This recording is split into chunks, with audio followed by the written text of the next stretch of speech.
भीमाईच्या भासराचा रामजीच्या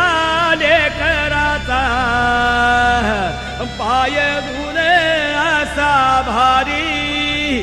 जागा केवा जग जेठीगा झाला उजेड हातवरे